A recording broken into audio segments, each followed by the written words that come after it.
राजस्थान के एक छोटे से गांव में डॉली नाम की एक लड़की रहती थी। वो लोग बहुत गरीब थे। डॉली की माँ सुषमा अक्सर बीमार रहती थी। घर चलाने के लिए डॉली सिलाई का काम किया करती थी और उसी से उनके घर का गुजारा चलता था। डॉली सिलाई के साथ हर काम में निपुण थी। कमी थी तो बस उसकी सुंदरता की। डॉली दिखने में बहुत सुंदर नहीं थी। वो काली और बदसूरत थी, जिस वजह से उसे अक्सर लोगों के ताने सुनने को मिलते थे। एक दिन उसके पड़ोस में रहने वाली कविता काकी कपड़े सिलाने आती है।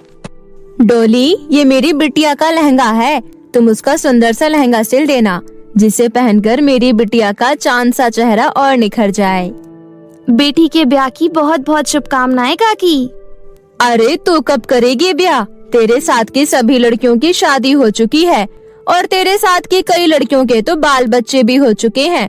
अब परसों मेरी बिटिया रानी की भी डोली उठ जाएगी। काकी, लगता है कि मेरे इन हथेलियों में दूसरों का लहंगा सिलना ही लिखा है। इतना बोलते ही डॉली के आंखों से आंसू गिरने लगे। अरे डॉली बेटा, इसमें तुम्हारी कोई गलती नहीं है। आजकल शादी को लेकर 36 चोचले होते हैं, पर तेरी तो दशा ही निराली है।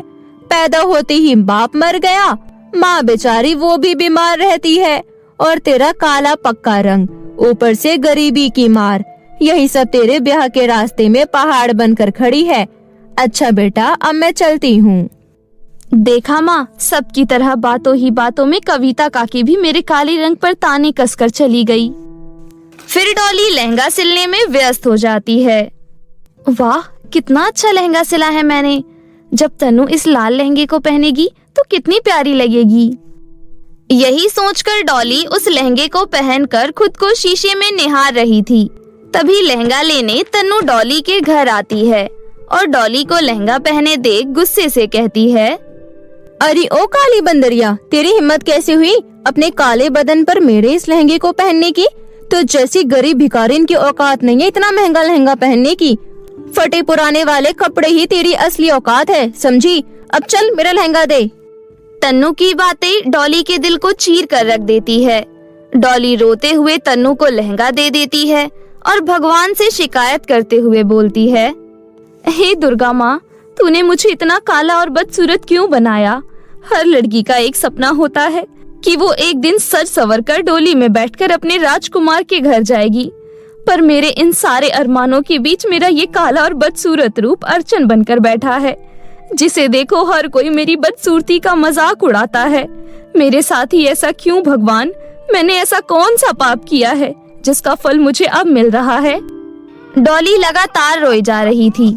अपनी बेटी की रोने की आवाज सुनकर सुषमा की भी आंखें खुल जाती है। वो देखती है कि डॉली बैठकर रो रही है। मेरी बच्ची, ऐसा नहीं कहते। इंसान सूरत से नहीं मन से सुंदर होता है। मेरी बिटिया रानी मन और दिल की बहुत ही सुंदर है, लेकिन आज के इस दौर में इंसानों की आंखों पर पैसे और रूप का पट्टी चढ़ा रहता है। लेकिन तू चिंता मत कर बेटी, एक दिन सब ठीक हो जाएगा। इतना बोलकर दोनों सो जाते हैं। ऐसे ही समय बीत रहा था। सुषमा को अपनी बेटी की शादी की बहुत ही फिक्र लगी रहती थी और वो अपनी बेटी के लिए रिश्ते तलाशने की बहुत कोशिश करती है। वो हर रिश्तेदार के घर जाती है, लेकिन हर कोई डॉली के काले रंग को देखकर रिश्ते के लिए मना कर देता। बड़ी मुश्किल से डॉली के लिए एक रिश्ता मिलता है। वो लोग डॉली को देखने घर आते हैं। डॉली हाथ में चाय की ट्रे लेकर उनके सामने जाती है। हे भगवान, ये कैसी बेटी है आपकी? कहाँ मेरा बेटा दूध सा सफेद और कहाँ आपकी बेटी कोयले की खान। माफ करना बहन जी, मैं ये रिश्ता नहीं रख सकती। भगवान के खातिर मेरी बेटी को ठुकरा कर मत जाइए। मैं आपके आगे हाथ जोड़ती हूँ। मेरी बेटी दिल की बहुत ही अच्छी है। ये आप लोगों को कोई शिकायत का मौका नहीं देगी। कृपया हम पर रहम खाइए। ठीक है, लेकिन हमारी भी कुछ शर्तें हैं। वैसे तो मेरे बेटे के लिए लड़कियों की लाइन लगी पड़ी है, लेकिन अगर तुम चाहती हो कि मैं तुम्हारी बेटी को बहू बनाऊं, तो मेरी एक शर्त है। मेरा बेटा तुम्हारी बेटी से शादी कर लेगा, पर उसके लिए तुम्हें 2 लाख रुपए नगद और 5 तोला सोना देना होगा। अगर मंजूर है तो कहो। हाँ, मुझे सब मंजूर है, बस आप ये रिश्ता मत तोड़िए। ठीक है, तो ये रिश्ता तय रहा। माँ, माँ आपने इन्हें हाँ क्यों कह दी? माँ हम इतना पैसा कहाँ से लाएंगे माँ? उसकी फिक्र मत कर बेटी, तूने वैसे ही हमारी वजह से बहुत दुख झेले हैं। अब और नहीं, वो बहुत अच्छा लड़का है। उसकी माँ थोड़ी लालची है बस, लेकिन वो भी दिल की बहुत भली औरत है। एक बार मेरे जीते जी तेरा ब्याह हो जाए, फिर मैं सुकून के साथ तेरे बाबा के पास चली जाऊंगी। माँ ये आप क्या बोल रही हैं माँ? मैं आपको छोड़कर कहीं नहीं जाऊंगी। तू अभी अपनी सिलाई का काम कर, अभी मुझे बहुत काम है। अभी मुझे शादी की बहुत सी तैयारियां करनी है। इतना कहकर सुषमा घर के कागजात लेकर जमींदार के पास गिरवी रखने चली जाती है। वो मैं अपनी बेटी की शादी कर रही हूँ, तो मुझे कुछ पैसों की जरूरत है। कितने पैसे चाहिए तुम्हें? मालिक 5 लाख रुपए तक मिल जाते तो आपकी बहुत कृपा होती। क्या 5 लाख रुपए? तुम्हारा दिमाग तो खराब नहीं हो गया है? तुम अगर पूरा घर बेच भी दोगी तब भी तुम्हें 5 लाख रुपए नहीं मिलेंगे। मेरी मानो तो अपनी बेटी का किसी गरीब घर में शादी कर दो। नहीं नहीं मालिक, ऐसा मत कहिए। शुक्रिया मालिक, अब मैं चलती हूँ। इतना कहकर सुषमा वहाँ से चली जाती है। धीरे धीरे शादी का वक्त पास आने लगा था। कल शादी का दिन है, अभी तक कोई इंतजाम नहीं हुआ है। आखिर कैसे होगा? डोली ये सब सोच ही रही थी कि तभी गांव की सभी औरतें सज धज कर डोली के घर आती हैं। डोली अपनी माँ की पुरानी साड़ी पहनकर सिंपल सा तैयार होकर उनके सामने आती है। अरे ये क्या, होने वाली दुल्हन का चेहरा इतना फीका, ना कोई साज ना कोई श्रृंगार। शादी के लिए क्या तुमने एक भी लहंगा नहीं सिलवाया? वैसे तो पूरे गांव के लहंगे तुम ही सिलती हो और अपने लिए एक लहंगा भी नहीं सिलवाया गया। वैसे डोली, ये फटी और पुरानी साड़ी कहाँ से निकाली तुमने? कम से कम शक्ल अच्छी नहीं है तो कपड़े तो ढंग के पहन लेती। इसी तरह गांव की सभी औरतें डॉली का बहुत मजाक उड़ाती हैं। उन लोगों के जाने के बाद डॉली झटपट सिलाई मशीन पर बैठकर अपने लिए एक लहंगा तैयार करती है और उसे पहन लेती है। लेकिन अपने लहंगे को देखते हुए निराश मन से डॉली कहती है, हे दुर्गा माँ, आखिर मेरे साथ ही ऐसा क्यों? आपने मुझे ही इतना बदसूरत और गरीब क्यों बनाया? यहाँ कोई भी ऐसा नहीं है जो मेरे दिल का हाल समझ सके। ना तो हमारे पास लड़के वालों की मांग पूरी करने के लिए पैसे हैं और ना ही मेरे पास अच्छा सा एक लहंगा है। आखिर एक दुल्हन की शादी लहंगे के बिना तो अधूरी होती है ना। डॉली ये बोलते हुए फूट फूट कर रोने लगती है। तभी उसके आंखों से आंसू उसके लहंगे पर गिर जाते हैं और एक चमत्कार होता है। फटा हुआ लहंगा एकदम से एक खूबसूरत लहंगे में बदल गया। डॉली अपने लहंगे को हैरानी से देखते हुए बोली, मेरा लहंगा तो जगह जगह से फटा हुआ था, फिर ये अचानक से इतने सुंदर लहंगे में कैसे बदल गया? डॉली हैरान तो थी पर अपने लहंगे को देखकर बहुत खुश थी और शीशे में खुद को निहारते हुए बोली, ये लहंगा तो बहुत सुंदर है, पर इतना सुंदर लहंगा भी मेरे काले रंग को नहीं छुपा पा रहा। काश मेरी सूरत भी इस लहंगे की तरह सुंदर होती। डॉली के इतना बोलते ही वो खूबसूरत लड़की में बदल जाती है और वो एक परी सी दिखने लगती है। अरे क्या ये मेरा ही रूप है? लेकिन मैं अचानक इतनी सुंदर कैसे हो गई? तभी उसकी नजर उसके चमचमाते हुए लहंगे पर जाती है। वो समझ जाती है कि ये सब उसके जादुई लहंगे की वजह से हुआ है। हो ना हो मेरा ये लहंगा जादुई हो गया है और ये सब इसी का कमाल है। क्यों ना मैं इस जादुई लहंगे से कुछ और मांग कर देखूं। हे मेरे जादुई लहंगे, क्या तुम अपने जादू से मुझे मेरे शादी के लिए सजने संवरने का सामान और गहने दे सकते हो? डॉली के इतना बोलते ही वहाँ पर सजने संवरने का सामान और गहने प्रकट हो जाते हैं। तभी वहाँ पर डॉली की माँ आती है। क्या बात है माँ, आप इतनी परेशान क्यों दिख रही हो? मुझे माफ कर दे बेटा, मैं तेरे लिए कुछ नहीं कर पाई। छोटे सेठ से लेकर बड़े सेठ, सरपंच से लेकर पंच, मैं हर जगह गई पर किसी को भी मुझ पर दया नहीं आई। मैं तेरे लिए कुछ ना कर सकी। बेटी मुझे माफ कर दे। मेरा कलेजा तो ये सोचकर फटा जा रहा है कहीं तेरी बारात चौखट से ना लौट जाए। माँ, अब आपको किसी बात की भी चिंता करने की कोई जरूरत नहीं है।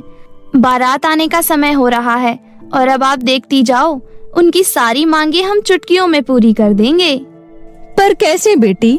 बारात आने में तो बस कुछ ही समय बचा है। हे जादुई लहंगे, आज मेरी माँ की इज्जत का सवाल है। उसकी बात का मान रख लेना। मेरी माँ की मदद करो जादुई लहंगे। डॉली के इतना बोलते ही उसके लहंगे में से रुपए और सिक्कों का ढेर लग जाता है। ये सब देखकर सुषमा हैरान हो जाती है। फिर डॉली अपनी माँ को जादुई लहंगे के जादू के बारे में बताती है। ये सब सुनकर उसकी माँ बहुत ही ज्यादा खुश होती है। जय हो दुर्गा मैया की, आज उन्हीं की वजह से ये सब कुछ हो पाया है। डॉली, मैं आज बहुत खुश हूँ जो मुझे बेटी के रूप में तू मिली है। अब बस देखना बेटी, मैं तेरी शादी कितने धूमधाम से करती हूँ। सुषमा उन पैसों से बहुत ही अच्छी शादी की तैयारियां करती है। कुछ ही देर में बारात भी आ जाती है। शादी की इतनी अच्छी तैयारियां देखकर गांव वाले हक्के बक्के रह जाते हैं कि तभी डॉली भी आती है। अरे बेटा, ये हमारी बहू है ना? ये तो चाय पत्ती सी काली थी, अचानक से इसका रंग कैसे निखर गया? ये लोग तो हमारी मांग से भी ज्यादा दहेज दे रहे हैं। बेटा, कहीं ये दोनों माँ बेटी कोई जादूगरनी तो नहीं? और फिर बहुत धूमधाम से डॉली और अजय की शादी पूरी हो जाती है और डॉली अपनी माँ से विदा लेकर ससुराल आ जाती है और खुशी खुशी अपना जीवन व्यतीत करने लगती है। परी का दिया हुआ जादुई मसाला। एक गांव में प्रियंका नाम की गरीब लड़की रहती थी।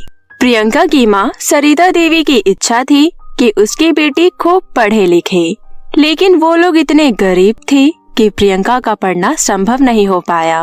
गरीबी के कारण ही प्रियंका जंगल में जाकर लकड़ियां काटने का काम करती थी। उसी से उनका घर चलता था। इसी तरह एक दिन प्रियंका जब जंगल में लकड़ियां काटने गई तो उसे जंगल के बहुत अंदर से किसी के रोने की आवाज आ रही थी। प्रियंका पहले तो डर गई, लेकिन उसने सोचा, क्या पता किसी को मेरी मदद की जरूरत हो। इतना सोचकर प्रियंका जंगल के अंदर चली गई। वहाँ पर कांटों की झाड़ियों में एक बहुत खूबसूरत परी फंसी हुई थी। परी के पंख कांटों में उलझ गए थे। ये सब देखकर प्रियंका आश्चर्यचकित रह गई। प्रियंका डरते हुए उसके नजदीक गई और बोली, तुम कौन हो और इस घने जंगल में क्या करने आई हो? प्रियंका की ये बात सुनकर वो परी रोते हुए बोली, मैं एक परी हूँ। मेरा घर परीलोक में है। मैं पहली बार पृथ्वीलोक पर घूमने आई थी, परंतु इस जंगल में मेरे पीछे एक शेर पड़ गया और उससे छुपने के लिए मैं यहाँ आ गई। लेकिन यहाँ इतने कांटे थे कि वो सभी मेरे पंख में चुभ गए। देखो, मेरे पंख घायल भी हो गए हैं। अब मैं घर कैसे जा पाऊंगी? ऐसा कहकर वो परी रोने लगती है। प्रियंका परी की बातों पर भरोसा करके उसे बहुत सावधानी से वहाँ से निकालती है। परी के पंखों से खून निकलने लगा था। प्रियंका ने अपने कपड़ों से खून को साफ किया और कहा, परी, अभी तुम्हारे पंख घायल हैं। तुम अभी अपने घर नहीं जा पाओगी। तुम मेरे घर चलकर रह सकती हो। जब तुम ठीक हो जाओ तब अपने घर चली जाना। लेकिन गांव में तो सभी लोग मेरे पंखों को देखकर सवाल करेंगे। मैं ऐसा करती हूँ, एक साधारण लड़की का भेष बना लेती हूँ। हाँ, ये आइडिया अच्छा रहेगा। उसके बाद परी ने एक साधारण लड़के का रूप बदल लिया। फिर प्रियंका उसे अपने साथ घर ले आई। घर आकर प्रियंका ने अपनी माँ को सारी बात बताई। माँ, ये एक बेसहारा लड़की है। इसे कुछ दिनों के लिए घर में शरण दे दो। और हाँ, ये एक परी है। इनके पंख घायल हो गए हैं, तो जब तक इनके पंख के घाव भर नहीं जाते तब तक ये यहीं रहेंगी। आप ये बात किसी को मत बताइएगा। परी आपका ख्याल भी रखेगी और घर के कामों में आपकी मदद भी कर देंगी। उसके बदले आप इनको खाना दे दिया करना। प्रियंका की माँ तो मान जाती है, लेकिन उनके घर में इतनी गरीबी थी कि किसी को भी भर पेट खाना मिल सके इतनी गुंजाइश नहीं थी। लेकिन वो लोग बहुत दयालु थे, इसलिए उन्होंने अपने घर में परी को भी शरण दे दी। वहाँ पर उन्होंने परी के पंखों का मलहम पट्टी करना भी शुरू कर दिया। इसी तरह 2 दिन बीत गए। तीसरे दिन प्रियंका की माँ खाना बनाने जा रही थी, लेकिन घर में सब्जी में डालने के लिए मसाला ही नहीं था और ना ही उनके पास इतने पैसे कि वो दुकान से मसाला ला पाए। प्रियंका की माँ प्रियंका के पास आई और बोली, बेटी, आज तो जंगल से लकड़ियाँ काटने भी नहीं गई। जिससे कि घर में 1 रुपए भी नहीं है और सब्जी बनाने के लिए मसाला भी नहीं है। बता, अब मैं मसाला कहाँ से लाऊं? मैं दुकान पर उधार मसाला मांगने गई थी, लेकिन लाला ने दिया ही नहीं। प्रियंका और प्रियंका की माँ की ये बातें वहीं बैठी परी भी सुन रही थी। परी चुपचाप किचन की तरफ गई और वहाँ उसने मन ही मन में मंत्र पढ़ना शुरू कर दिया और अचानक से उसके हाथ में एक मसाले का पैकेट आ गया। परी मसाले का पैकेट लेकर प्रियंका की माँ के पास गई और बोली, माँ जी, आपने रसोई में ठीक से नहीं देखा था। मैं अंदर गई तो मुझे मसाले का पैकेट वहीं मिल गया। ये देखकर प्रियंका की माँ खुश हो जाती है। वो सोचती है कि हो सकता है वो पहले ही लाई हो और उसे याद ना हो। फिर वो बोली, माँ जी, अब आप रहने दो, खाना मैं ही बना लेती हूँ। परी ने उस दिन सब्जी और चावल बनाया। सब्जी में वही मसाला डाला गया। उस सब्जी में इतना स्वाद था कि उस दिन सब्जी कम पड़ गई। अरे वाह परी जी, आज से पहले मैंने इतनी स्वादिष्ट सब्जी कभी नहीं खाई। आपके हाथ में तो जादू है। नहीं प्रियंका, जादू मेरे हाथ का नहीं बल्कि इस मसाले का है। सभी हंसने लगे और किसी ने परी की बातों पर इतना ध्यान नहीं दिया। अगले दिन जब प्रियंका लकड़ी काटने जाने लगी तो परी ने प्रियंका से कहा, प्रियंका, तुमने मेरी मदद की थी तो मेरा भी कुछ फर्ज बनता है ना, इसलिए मैं तुम्हारी मदद करना चाहती हूँ। तुम बाजार से थोड़े से आलू ले आओ, मैं उन आलू से समोसा बनाती हूँ और तुम गांव में ऐलान कर देना कि हमारे यहाँ समोसे बेचे जाते हैं। ये आइडिया प्रियंका को बहुत अच्छा लगता है। वो तुरंत बाजार जाकर 2 किलो आलू खरीद कर ले आती है। उसके बाद परी ने आलू उबालने के लिए रख दिए और मैदा गूंदने लगी। परी ने आलू में वही मसाला डाला और उसे समोसा बनाया। इस बीच प्रियंका ने पूरे गांव में ये प्रचार कर दिया कि उसके घर के बाहर समोसे बेचे जाते हैं। कुछ लोग समोसे खरीदने आए। जब उन लोगों ने वो समोसा खाया तो वो समोसा उन्हें बहुत ही पसंद आया। गांव की औरतें इस बारे में बातें करने लगी। अरे बहन, सुना है हमारी प्रियंका के यहाँ समोसे की दुकान खुल गई है। हाँ बहन, उसके यहाँ कोई बेसहारा लड़की आई है, उसी ने बनाया है। सुना है समोसे बहुत स्वादिष्ट है। हाँ, समोसे तो बहुत ही स्वादिष्ट है। मैंने आज ही लेकर खाए हैं। मैंने तो इतने स्वादिष्ट समोसे आज तक कभी अपनी जिंदगी में खाए ही नहीं। मैं तो और लेने जा रही हूँ। दोपहर होते होते प्रियंका के सारे समोसे बिक गए। दूसरे दिन फिर वही हाल रहा। परी ने अब की बार ढेर सारे समोसे बनाए और वो समोसे भी बिक गए। अब तो परी के बनाए हुए समोसे का स्वाद गांव में ही क्या, आसपास के गांव में भी फैल गया। प्रियंका बहुत खुश थी। उसने अपनी माँ से कहा, माँ, अब तो हमारे पास नोटों की बरसात होने लगी है। अगर यही हाल रहा तो हम थोड़े दिनों में बहुत अमीर हो जाएंगे। अब तो हमारे समोसे खरीदने के लिए लंबी लंबी लाइनें लगती हैं। लंबी लंबी लाइन में लोग घंटों खड़े रहते हैं, लेकिन समोसे लेकर ही जाते हैं। हाँ बेटी, और परी सही कह रही थी। जो मसाला वो समोसे में डालती है वो जादुई है, क्योंकि उस मसाले का कितना भी इस्तेमाल कर लो वो तो खत्म होने का नाम ही नहीं लेता। वो ज्यों का त्यों रहता है। इसी तरह प्रियंका, उसकी माँ और परी तीनों का धंधा अच्छा चल रहा होता है। प्रियंका के पड़ोस में ही एक आम्रपाली नाम की औरत रहती थी। आम्रपाली बहुत ही ज्यादा अमीर और घमंडी औरत थी। उसको बर्दाश्त नहीं था कि गांव में कोई भी उससे ज्यादा अमीर हो। ये सब देखकर आम्रपाली मन ही मन सोचने लगी, कमाल है, अभी थोड़े दिन पहले तक तो ये लोग भूखे मरते थे और आज इनके यहाँ दौलत बरस रही है। इतने ज्यादा समोसे बिकते हैं इनके और इतनी लंबी लाइन लगती है कि लोग घंटों खड़े रहते हैं, लेकिन समोसे लेकर ही जाते हैं। लेकिन ऐसा क्या हो गया अचानक से, क्योंकि समोसे तो सच में बहुत स्वादिष्ट होते हैं, मैंने भी खाकर देखा है। इतना सोचकर आम्रपाली प्रियंका के घर के पास गई और चुपके से खिड़की से देखने लगी। उसने देखा कि परी आलू में ज्यादा कुछ नहीं डाल रही है, केवल एक मसाला डाल रही है। ये देखकर आम्रपाली ने सोचा, मतलब सब कुछ किया धरा इस मसाले का है। मैं एक काम करती हूँ, इस मसाले को ही चुरा लेती हूँ, फिर मैं समोसे का धंधा शुरू कर लूंगी। ये सोचकर आम्रपाली अपने घर चली गई। वो आधी रात को उठी और प्रियंका के घर चली गई। वहाँ सब गहरी नींद में सो रहे थे। आम्रपाली घर के अंदर घुसी और चुपके से मसाले के पैकेट को उठा कर ले आई, लेकिन उसे पता भी नहीं चला कि परी खटर पटर से जाग गई थी और उसने मसाला चोरी करते हुए आम्रपाली को देख लिया था। परी मन ही मन मुस्कुरा कर बोली, ले जाओ चुरा कर, तुम्हें क्या पता आम्रपाली, ये जादुई मसाला है, दूसरे लोगों के यहाँ इसका कोई जादू नहीं चलता। ऐसा सोचकर परी ने दूसरा हाथ आगे किया तो उसके हाथ में एक और जादुई मसाले का पैकेट प्रकट हो गया। अगले दिन आम्रपाली ने पूरे गांव में ऐलान कर दिया, गांव वालों, अब प्रियंका के घर की तरह मेरे घर में भी बहुत स्वादिष्ट समोसे मिलेंगे। आप लोग आकर खाइएगा जरूर, सिर्फ 2 रुपए का एक समोसा। ये सुनकर गांव के कुछ लोग आम्रपाली के यहाँ समोसे लेने पहुँचते हैं। आम्रपाली कढ़ाई में से गरम समोसे तल तल कर निकाल रही थी और बहुत खुश थी।